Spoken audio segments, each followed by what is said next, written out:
Hello guys, and welcome to the fourth episode of the City of San Salvador series. This time we're going to take a look at socialist public housing, aka Commieblocks. These kind of buildings are very popular, especially in Eastern Europe and Russia, but they are also to be found in Cuba, because since Cuba is a communistic state and was very close to the Soviet Union, and so they also took this concept of socialist housing.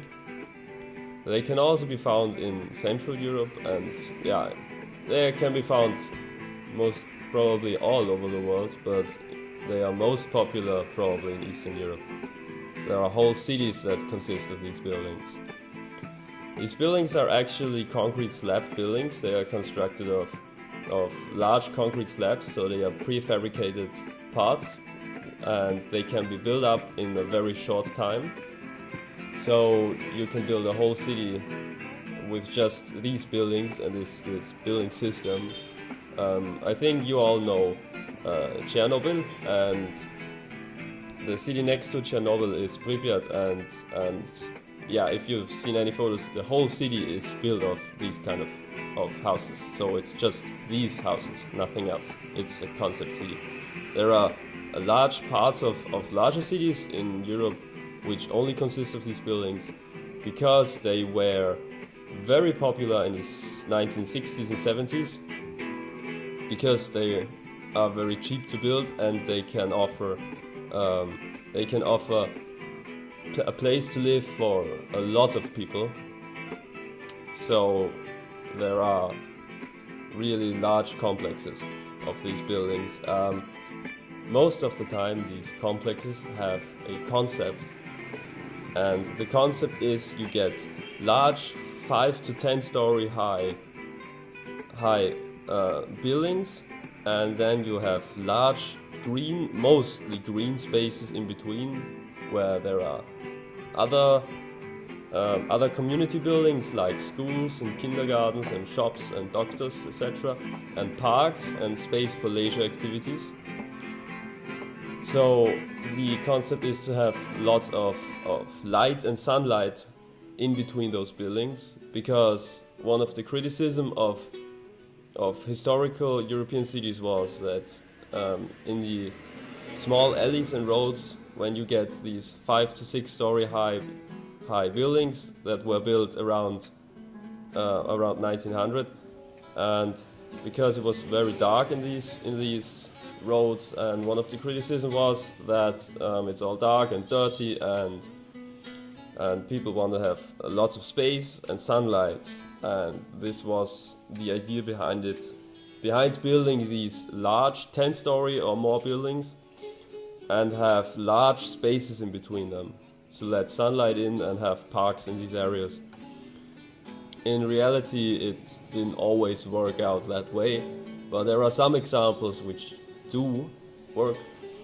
And here in City Skylines we're building one of these, how can I say, like a very characteristic concrete slab building complex. It has a lot of identical main buildings, and there are, as I said, these large spaces and parks in between. We do get a school and a soccer field and a park and parking lots and lots of trees. So this is kind of a very characteristic socialist housing complex, if you want so, and that's what I want to do in this episode. We're only going to focus on this topic because I want to keep those episodes to one topic and not mixing a few. So this episode is going to be a little bit shorter. It's only about this socialist housing, but we're going to have a longer cinematic in the end. like I think it's about 5 to 6 minutes long. It's several scenes from all around the city, and yeah, mostly it's going to show a few different houses, like like the ones we're building now, because there are several all around the city. But I'm not going to show you the process of building every one of them because it's repetitive, and you get the picture. I think you get the picture from just this from this footage here. So yeah, I hope you're going to enjoy this cinematic, and thank you for watching. If you want to see more of this stuff, make sure you hit the subscribe button. It helps a lot. Guys, thank you for 100 subscribers. I'm definitely going to do more of these videos. I hope you're going to enjoy the rest of the episode, and see you hopefully next time.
Bye.